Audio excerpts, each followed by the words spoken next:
Since 1945, Weatherby's been building the finest firearms and ammunition in the world. And today, we're proud to continue that legacy from our facility in Sheridan, Wyoming. This is On Our Mark, the Weatherby Podcast.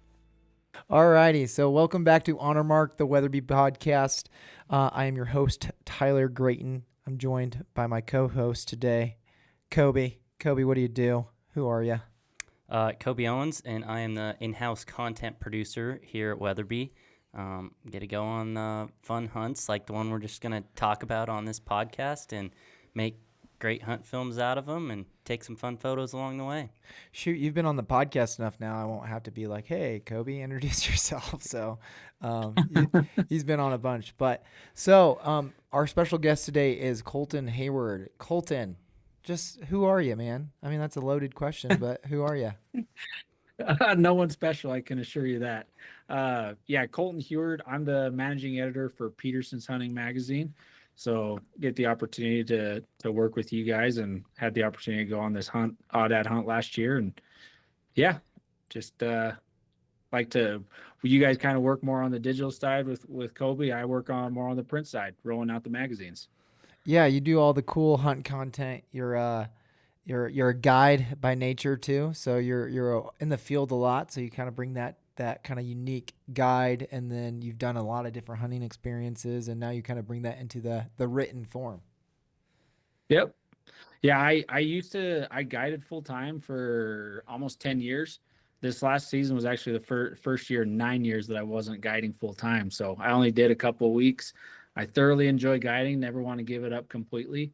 But it was kind of nice to do a couple of weeks and, spend more time in the hills with my family and friends and personal hunts and whatever else. So, yeah, so we got to share hunting camp. I think my favorite part of hunting camp was hearing all your guide stories. Guide stories tend to be pretty fun, the ones that get shared at hunting camp. So, yeah, there were some fun ones. Yeah, we get to see quite a bit, the good, the bad, and the ugly. Yeah, that's pretty awesome. Well, man, yeah, just to kind of get on our topic today, it was almost exactly a year ago.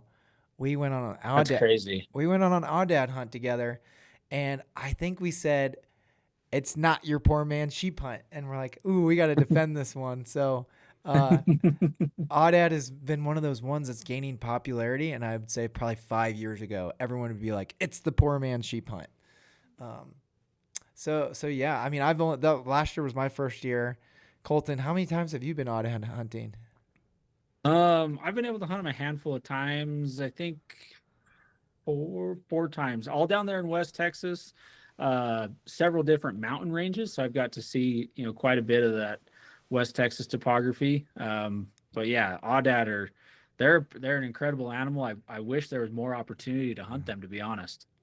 Yeah, it's like one of those hunts too, where it just depends on how you want the hunt to structure too. It can be as easy as driving around in a truck is what some people do, to like what we did some hiking in, did some glassing. We did a little bit of driving too, just from ranch to ranch. But man, the Aoudad that I killed, I think we were like 2.5 miles back in there. So it was like and that's the kind of hunt that I like. So I don't want to just shoot one out of the truck window. Yeah. Yep. So. No, I'm with you. I think we definitely got the full experience. Topped off with you shooting that ram in the bottom of a hole right at last light. Yeah. So okay, let's back up. So we planned this hunt. Kobe and I, we met Kai, which again, it's just such a small world. So I met Kai through a friend, and it's Kai McNett, I think is his last name, is how you pronounce it. He runs Texas Hunting Resources. Again, we met through a mutual friend, and he's just an awesome guy. So he's like, yeah, man, we can come run you through the ringer. And as one of those off-season things where we were testing some products, and sometimes it just doesn't align to where it's like, if it was a perfect world, we'd have a rifle prototype, September 1st, so then we can hunt or during the full fall season. But we had a new rifle that we were like, man, we need to do some off-season stuff. So we were like, man, Texas Aoudad is kind of right up the alley for this new product too, because we're testing like a semi-lightweight rifle with the Alpine CT. So we went down to Texas. I remember scheduling the airplane flights, and I think we ended up running into travel problems almost immediately. I don't remember exactly how it went down, but I think we all started getting canceled flights the day before. I think it was 2 Yep. days even. Yeah. Yeah, because we were supposed to fly through Salt Lake and kind of, I think, link up with you actually. And Yeah. Salt Lake just started canceling everything that was Delta related, I think. Yeah. And then it turned into just a lot of hours of travel and driving further than we should have had to once we got to Texas. But we made it there. Yeah, I think we were supposed We to. made it. That's the moral of the story. We made it. We made it. I think we were flying into a little bitty airport, and it was like, man, we're gonna be an hour and a half drive from the ranch, and then we had to fly into San Antonio, and it was about a 6-hour drive one way. So it was pretty cool to kind of start off with that. But yeah, man, and man, West Texas too. Like it was unseasonably like rainy and cool weather for that time of year. I think we were thinking we were gonna get suntans, but I think we were wearing puffy jackets. We were. It was chilly, and we battled, fog and spitting rain and whatever else. Yeah, and I mean the main tactic for this stuff is hiking and glassing. So glassing in the mornings, again, I think we were feeling a little restless, but there was a couple of those mornings where we were like, hey, we just got to be slow to get out of bed because it was so socked in. Yeah, I think both those days we were hardly glassing before 11 o'clock noon and just trying to wait for that fog to burn off. It was a little disheartening too, because it was like, okay, well, I think did we miss like a half a day or something because of travel? I don't remember the exact details, but I remember we were pretty limited on the days that we had. And it's like we wake up and we can see the mountain from camp that we're going to be hunting. And they're like, it's literally socked into the floor. It's not even worth going up there. And I don't know about you guys, but I go a little bit stir crazy. It was like, God, come on, I just want to go. But there's nothing that we can do to control the weather. So yeah, we kind of had to ride it out. Yeah, thank goodness John, one of Kai's guides, was like very gracious to us, because we were like, it's like that feeling that you get when you're like you're not trying hard enough. You almost feel guilty, I guess. And I'm like, we got to go out and do something. So John was awesome, and he let us go look, even though most of those mornings, even though we were just glassing into clouds. So yeah, but yeah. So day one, and then things can turn, because then the fog really did start burning off. We got some shooting time in. That was fun. Again, we were testing. That was good. We were testing the new Alpine CT. Man, Colton, maybe tell us how it is for you, because I brought the rifles. You as a writer, a lot of times you get thrown into a rifle that you're not as familiar with. Yeah, I guess that's just kind of one of those things that's, I wouldn't call it a perk of the job, but it's just one of those things we have to deal with where, we're given a rifle that we haven't put our hands on. They're like, here, go field test it. And in that field testing, we're generally trying to, hunt and take an animal. And it is a little nerve-wracking sometimes taking a rifle out that you don't have personal confidence. I mean, I'm not saying that the rifle, you guys don't have all the confidence in the world in it, but there's a lot to be said for that personal confidence in the weapon that you're shooting. When you get down, you settle the crosshairs, you squeeze the trigger, that you just know that bullet's going to hit, where your crosshairs are settled. So yeah, it definitely helped to be able to go and shoot at the range. I think we shot gongs all the way out to 500 or 600 yards. Mm-hmm. And at that point, it was like, yeah, this is, let's go get this done. I mean, it gave me a lot of personal confidence in that rifle, being able to go and shoot. Yeah. And it's one of those things, I mean, in my younger days, I feel like it was always like that question is like, oh, is the rifle on? But now, as I've gotten older and obviously working for Weatherby, we have all the tools and the fun things to make sure these rifles are super dialed. So I spent multiple days ahead of this hunt shooting both rifles. And I think when we got there, the dope was all good and all that good stuff. But there is something to be said about that confidence, because now there is no doubt in my mind, anytime that I go hunting with a rifle that I set up here at Weatherby, that it's like I am going to hit my target. So it's I could see how that could be like a little bit of a mental block, being someone where, again, we just traveled, what was it? So from the flights and the cancellations and all that stuff, we traveled, 18 hours to get to this one moment, right? So yep. Well, and especially, I mean, down there, it's not like we're shooting, your average shot's not going to be 100 yards or 150 yards. I mean, your average shot, big country, cross canyon. I mean, I would say your average shot when you're Aoudad hunting is going to be like 300 to 400 on average, and not uncommon to have opportunities to shoot further than that. So, I mean, everything is just amplified the further out that you shoot. So, yeah, that confidence is important. Yeah. So on this hunt, so that first day we got out, we were running around, and then finally the fog started burning off and we started seeing a lot of sheep. So there was, I think, that one hillside where we were glassing. If you guys want to check it out, we do have a full film on this, but you'll see we were glassing, and it's just like there was like ewes and what, I guess I don't even know, Aoudad, they call them kids, or like, is it like similar to lambs? Probably, I don't know, maybe. Do you know, Colton? It had to be kids, right? I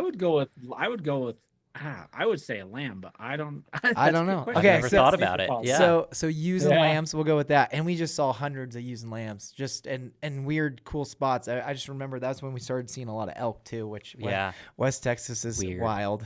There's just giant bulls running around, and anyway, so we started seeing a ton of elk, and they're just in these kind of cool big green flats up on the side of these mountains. It just was kind of cool when the fog finally lifted, where it's like, ooh, the sheep are up on top. Yeah. So, but yeah, no, then we went and we glassed, saw a bunch of ewes and lambs, nothing we wanted to go after, and we're like, hey, it's time to get out and hike. So as soon as that fog burned off, we started hiking, and man, that country is just so cool. I know Kai was showing us a bunch of cool different landmarks, and it's just these big hills and a bunch of bowls, and man, you could hike forever and just go over the next ridge, I would say that was like the biggest surprise to me is, this is my first time in Texas. I've been to well over half the states and just never to Texas, and West Texas. They're like, oh yeah, mountains. I'm like, yeah, sure, mountains, but they're legit mountains, and they're rugged and steep, and like you said, long shot opportunities because you can't get too close. And I was kind of taken aback by the scenery and the beauty of it. It was just a rugged landscape that you'd expect sheep to live in. So I think that was like one of the coolest parts to me, is like once we got up in there, it's like, whoa, this is awesome. And it was great to capture, right? It was very photo-esque and able to create some cool stuff out of that. For sure. I think that just adds to the whole quote unquote sheep hunting experience too. I know, there are other places that, Aoudad live in, maybe some lower country, but that area that we were hunting them and the other mountain ranges that I've hunted them, it's rugged, it's remote, it's big country. And I mean, it really does give you the feel of a true sheep hunt. Yeah. So later on in that day, we kind of progressed. I think we ended up finding some Aoudad that were really, really far away. And then we kept kind of just going over rolls and rolls. And all of a sudden it was the Aoudad that I ended up taking. We finally just saw this lone Aoudad in the bottom of a canyon all by himself. He was kind of just walking towards us, and he had really good hair. That's what I like to say. Like, you can see now I cut my hair, but they were all the guys. Kai was joking. It's like, man, Tyler, that's going to make your hair proud. So, it took me all of about 2 seconds. This is my first time Aoudad hunting. It took me all about 2 seconds after Colton said, you know what, I think I'm gonna hold out for something a little more mature, and I'm like, I'll shoot him. There was no hesitation. Absolutely not. So, man, yeah, just like doing these things, it's like who you're with and the experience for me. I mean, I feel pretty lucky that I get to I've gotten to do a lot of cool things in the last couple of years, but this was definitely like one of those that were high on my bucket list too. So I was like, heck yeah, let's do this thing. So we and Kobe went off, and we kind of just did our own stock while the guys stayed back and glassed. And I just remember like we were sneaking, and I kept looking back at Kai, and then it was like, oh my gosh, he's much closer than I thought he was. At first I thought he was like going to be like 500 yards, and then we just kept getting closer and closer, and all of a sudden he's at 375 yards, just not moving a whole lot. And I just remember having to get set up on that ram pretty quickly, and I think Kobe was probably laughing at me a little bit, but it took me a while to get steady because I don't even know if I brought a tripod with me on it. You had a tripod, but the tripod wasn't working for where we were at, so I took off I have an FHF chest rig with all my camera gear, and I'm like, here, use this. So you got set up on that. Yeah, so I got set up on that. Thank goodness for the camera guy. I know. Saving your butt again. So, no. Yeah. What would we do without you, Kobe? Yeah, so Kobe got on him, and It took me a little bit to get settled, but he was after, we actually killed him. He had that big scar on his side too from fighting or something. He had that big patch right behind his shoulder. So, so my setup was Alpine CT and a 6.5 300. So I had the 26-inch barrel, high velocity, and I was shooting 129 grain hammer bullet, which was going like 3450. It's just a screamer of a round. So laser beam, as I like to call them. Yeah. So Kobe's shooting. What are you shooting in?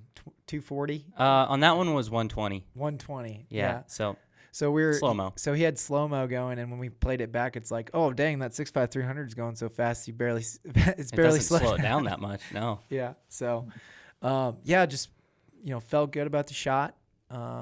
Shot him one shot, went down. Kobe got great footage on it. It was pretty cool. Yeah, he kind of stumbled about 10 yards and then just rolled. And you'll hear me yell in the film, "You rolled him, dude." Yeah. And it was pretty exciting. Yeah, and just Kai is just an awesome dude, has lots of energy too. So I think he gave me a big old hug, and then Colton gets pretty excited too after a trigger's pulled. I think that's one of my favorite things about you. Is you got pumped, and then he went straight downhill, of course, where I shot him. Then rolled to the bottom. He rolled he probably would have went about 10 yards, but then he rolled about 150 all the way to the bottom. I actually remember it took us a while to find him. Yeah, because we're like, there's no way he's down here, but I think it's because he literally rolled all the way to the bottom. Because it's hard to see in the video, but I mean, that's probably, I guess I don't even know what a degree slope that would be, but I mean, if you roll the rock, it's going all the way to the bottom. Pushing 40, probably. So. Yeah. Yeah, so we got down there on them, and man, it's just their coats they're just such a unique animal. It's hard to describe if you've never seen one up close. They've got their horns are just exactly how you would imagine, like going up on like a. Again, people can make fun of me. I don't know what a bighorn looks like, but that's what I imagine. Like the consistency, it's like just cool, that horn material. I'd never killed a horned animal until then, so it was like weird. And it's all chipped and scarred scarred. It's got so much character. Big old hole in it. Yeah, it's got the ring. Colton's is the one that had the hole in it, had the rings. The rings are just so interesting on how it's just a totally different concept than hunting something with antlers, right? So yeah. But yeah, so we got that guy all cut up, and we hiked him out. I was using that was kind of early stages of the Peak 44 tripod. Yeah. So we were doing some testing with the trekking poles and all that good stuff. So, but yeah, we got back to the truck, and it was just such a good day. It seemed like, again, that time of year, the days were starting to get back long, and you're in South Texas, or Southwest Texas, and it was a long day. A good day though. Yep. For sure. So those pictures that Kobe took of us walking out in the dark, those are some of my favorite pictures. And there's just something about packing an animal out in the dark with your buddies. Like, you just can't knock the smile off my face. It just those pictures captured that moment incredibly well. Yeah, and there's like in the intro, there's just like all four of our headlights on. Like, it was you and me, and then John and Kai. I'm like, oh, dude, that's the crew just absolutely storming out of this place. Yep. So yeah, that was awesome. Yeah, I think I jokingly said pack-outs are good for the soul. You did say that word for word. They are. Oh man, I had a doozy of an elk hunt one this year, and it's like, those are my favorite hunts. Like, I had an elk that I killed on what was the day after the last day of the hunt, and it was about a 7-mile trek out, and it's just like, those are the hunts that I remember because it just hurts so good. Yeah. Yeah. Oh man. Sure. So yeah, honestly, and this hunt in general, like doing an off-season thing like this, it's just like good to get out and hike. And sometimes these high opportunity hunts, it's kind of like you're in a time machine, because you just like, we were just in feet of snow in Wyoming, and then all of a sudden now you're in Texas, and it feels like it's been days, but it's only been like a 24-hour stint, and you're now packing stuff off the hill. So it's just weird. No, it's like you said, dude, it's good. I mean, we love obviously to hunt, and unfortunately the majority of the hunts that we do are from, say, August through November, December, if we're lucky. And So to have the opportunity to extend that hunting season, I mean, any opportunity you get to extend the hunting season is great, but that one especially just ripped the Band-Aid off and was like, let's go stretch the legs, let's do this. It was a fun one. Yeah. So next day, the morning was super similar the next day. Like it was actually probably It was worse. Yeah. Worse, yeah. Yeah, I don't think we found a band of sheep until 10:30, and we were just barely seeing them at the very top. Like the clouds would come in, you'd be like, "Oh, there's a sheep there," and then all of a sudden it's gone right away. Yep. So, Yep. man, I don't even. So We kind of drove around just trying to find a pocket in the fog, like see if it was lifted over here or over there. Just kind of drove around until it started to lift. I think we even tried to change ranches one of the days just to try to be like, is it going Well, to that be? morning we went to the shooting range Yeah, that's right. and we looked around there and we were just like, ah. So we went back and went a little different direction from where we went after yours, but same ranch, I think. Well, and I remember John just being like, hey, let's go back to this back corner. It's like the back corner of the ranch. He's like, let's go look back there. He says, I've seen sheep back there before. Maybe it's not as sucked in. We couldn't see back where it was. And sure enough, I mean, he was spot on. And we got back in there, and it didn't take very long before we glassed up that big band of sheep. And I mean, as soon as we put the spotting scope on, it was like, bam, there's a big sheep. Yeah, tell me about that. Well, I just remember, and I guess going back, this was like I said, I think it was my 4th time hunting Aoudad. And so I've had the opportunity to see some sheep. I've had the opportunity to shoot some good rams. And I mean, I don't know enough about them to look at them and be like, yeah, that's a 30-inch ram. That's a 33-inch ram. But what I do know is when I see a big one, I know what a big one looks like. Yeah. And as soon as I laid eyes on him, it was like, that's the one. And I still remember John asking me when we kind of were starting out, he's like, yeah, what are you looking for? And I was like, I don't know. I'll know it when I see it. Like, I didn't have a specific number or anything, but it was just like, I'll know it when I see it. And as soon as I laid eyes on that ram, it was like, all systems go. We got to find a way to get that ram killed. Yeah. So he was he was a no-brainer. There was like, so even like my ram is like, so to give context to people, typically you're looking for like a 28 inch, 30 inches is like that cool mark. That'd be like killing a 150, 160 inch whitetail or something like that. 30 inches is the mark you kind of look for. My ram was in that 28, 29. So like a good ram, good hair. But then there was just your sheep that when we first laid eyes on him, he is a different animal. He is not the same type of sheep. He was dark. He was different. Thick. He was, I mean, there were sheep on the hill, and then there was that sheep. And, and yeah, he could have, like, you could sit there and pick and be like, oh, he could be a little bit longer and all these things, but there was no doubt. And like, when I could just see in your eyes, you're like, yeah, that's exactly what I came here for. And it was really cool to see that. And then once because we got to look at them forever.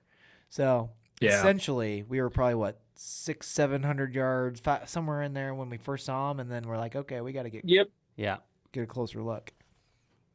Yeah. Well, and we were fighting a crosswind, and the sheep were spread out enough across that hillside that we really had to watch that wind, because if it sideswiped us anymore, it was going to blow up and blow out some of the ewes that were more to our left. And they were spread out for, I don't know, 150 yards, maybe a little bit more. I mean, there had to have been 50 or 60 sheep there.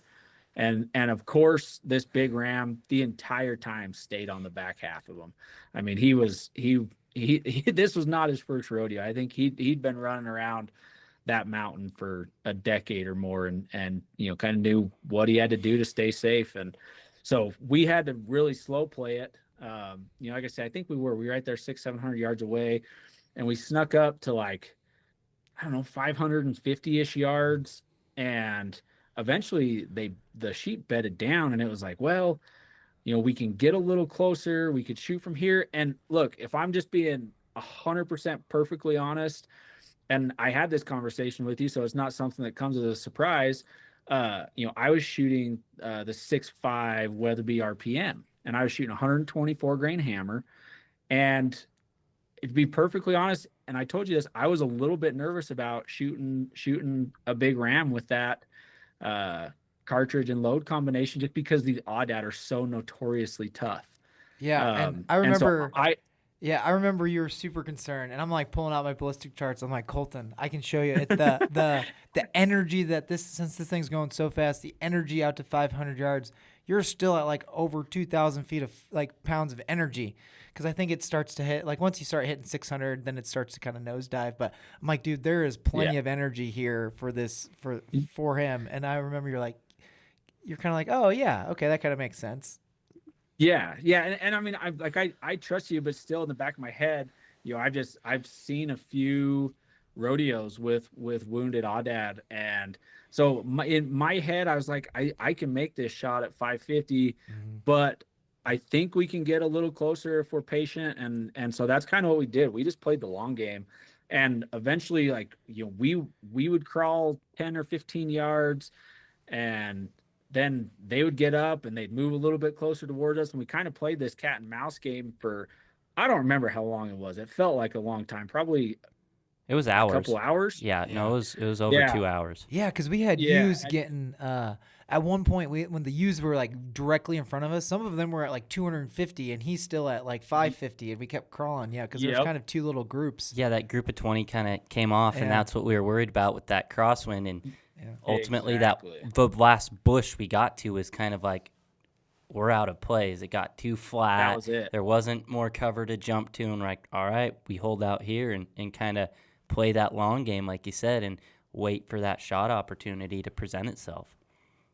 Yeah, and luckily, I mean, we had the opportunity to watch that ram for a long time, and he'd bed down, and then he'd get up, and he'd come and check ewes. There had to have been a ewe or two in that band that was hot, and because he was, when I shot him, he was actually lip curling. Yeah. He'd go and he'd kick a ewe out of her bed and scent check her, and so anyways, it worked out eventually. He ended up coming down off the hill to like 425 yards or so. I can't remember exactly, but came out and turned broadside and touched. I was laid out prone, had a good rest, and touch went off, and I think I probably took out the top of his heart. He ran about 20 yards and tipped over. So it was pretty exciting. I mean, it was definitely a team effort, and it was fun that we were all able to be there. I mean, what you guys don't see in the film is Kobe, because he's behind the lens, but I mean, Kobe's as much a part of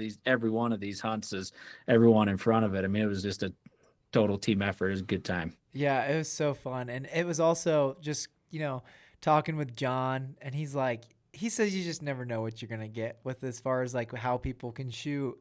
And he's like, typically we don't really, he's like, because he's a guide and he is not super familiar with Weatherby. He's a younger guy. And he's like, I don't allow 6.5s. Like, no way. Because like there's people who want to show up with a 6.5 Creedmoor. And I'm like, hey, we kind of educated John a little bit. He's like, okay. And then, but I know it's just funny to see that guide appreciation too, when he's like, okay, you guys kind of know how to shoot. And he said it was more like hunting with buddies and less about, again, at the end of the day, that was his job. But like, gosh, it's so funny how in like 48 to 36 hours, we all just became so close in that moment. And it's kind of cool how hunting can do that. He definitely felt like one of the boys, and like he said the same about us. And I think that's what we all look for when we go out on a hunt like that, is to connect with people like that and learn from their experiences in life, right? Like, as getting to travel the world with a camera in my hand to film hunts, even before I was at Weatherby, like, that's probably my favorite part about this job is the people along the way that I can take little parts from their life and implement them into my life. And so being able to connect like that on a hunt it's priceless to me. Yeah, I agree. It's funny. I've being a guide for a decade, and then being in this industry, I've always just said the people in this industry, they are my people. We're a little bit of a different breed, and it's a pretty neat thing to be able to connect with people on a deep level. That the mountain that's what it does. You spend time with people on the mountain, and it just builds these bonds. Yeah, it was pretty cool moment.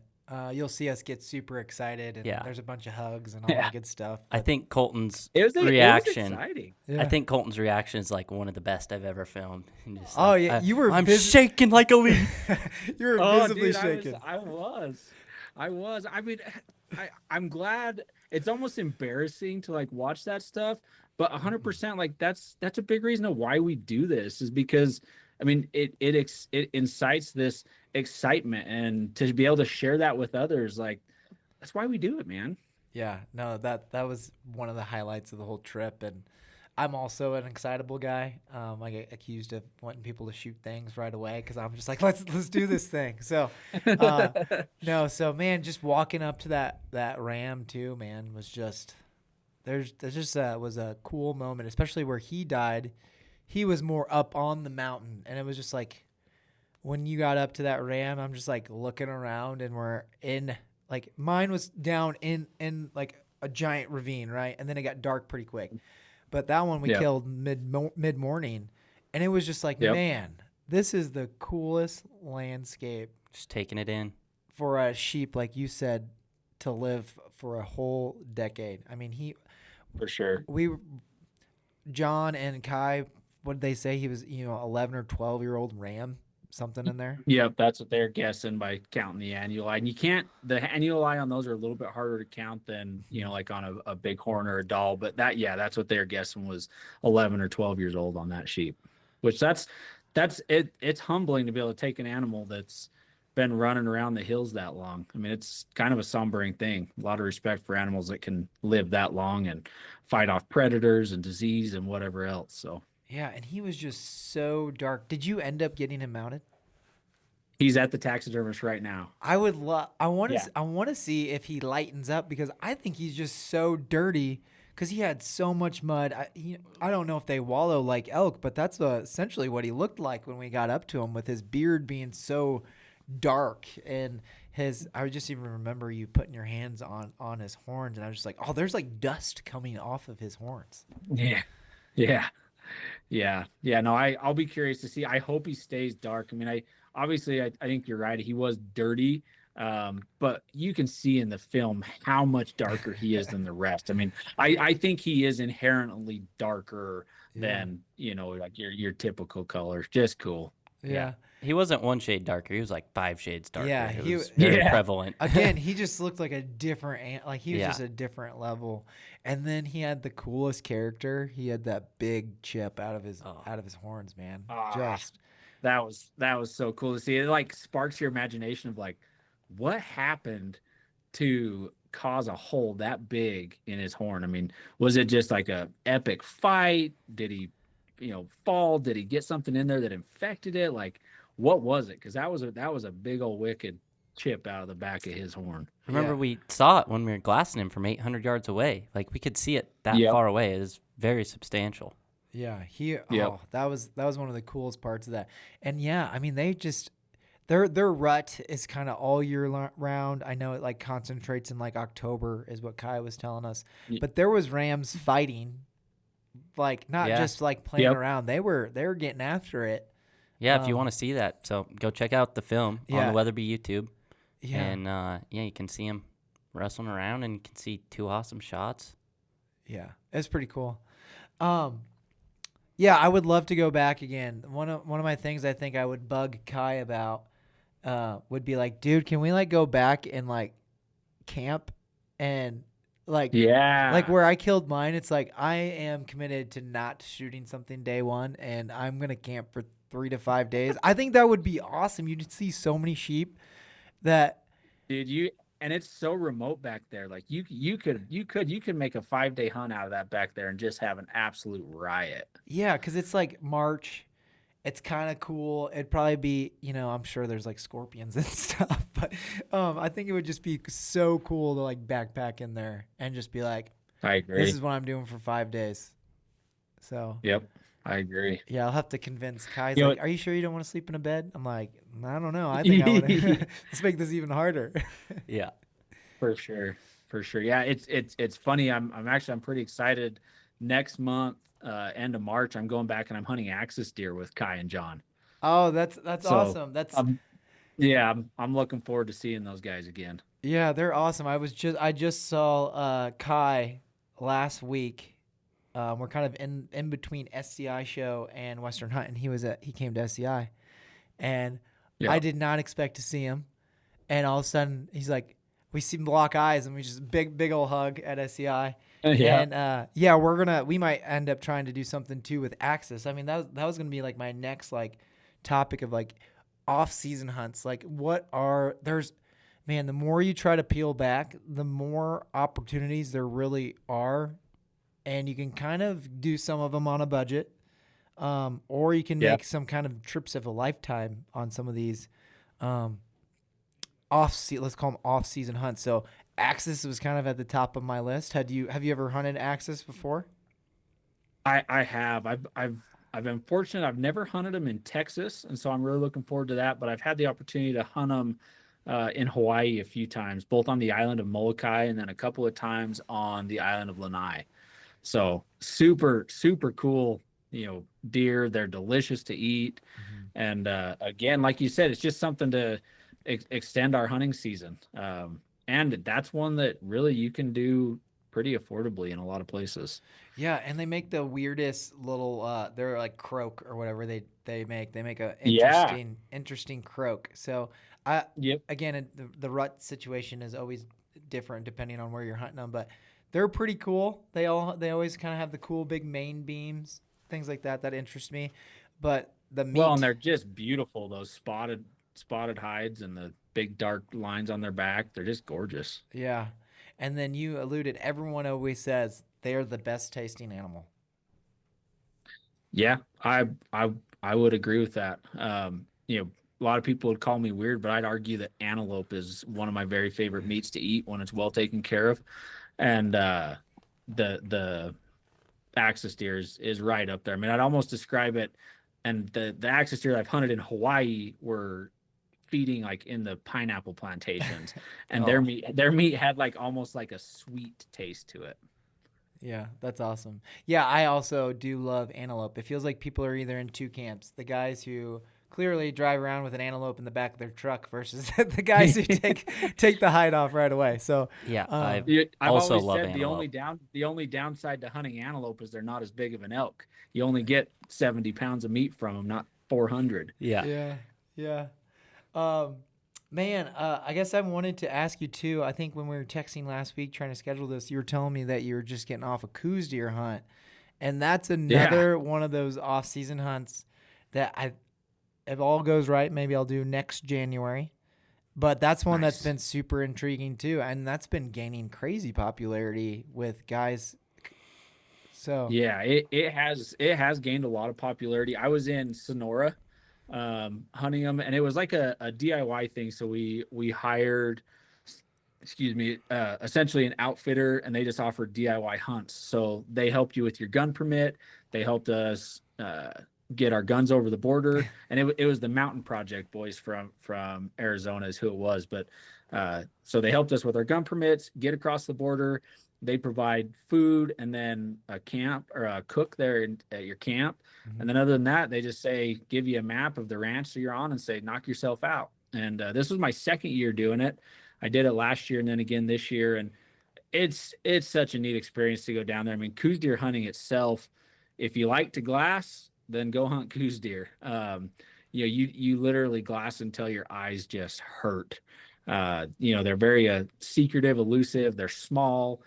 And you're hunting them in big country, and so it's funny, every time I glass one up, I feel like a small victory. It's like, yeah, we got one. Just seeing a doe or something, let alone a big buck. My buddy that I was there with, he got lucky, and he had a big buck walk out right below him, literally like the first 30 minutes of day one, and he shot it. We then proceeded for the next 6 days to just grind. And I think we figured between the two of us, between when he shot his buck and when I shot my buck on the last morning, I think we had about 70 hours combined looking through our glass.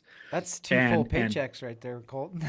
Dude, it's so much glass. Like it almost sounds silly when you say it out loud, but yeah, I got lucky and literally the last morning glassed up a mature buck and was able to drop in on him and get it done. So yeah, Coues deer. And again, I mean, I think that was the hunt itself was about $4,000. And then you figure, travel and whatever else. I mean, $4,500 to go hunt deer in Mexico for a week.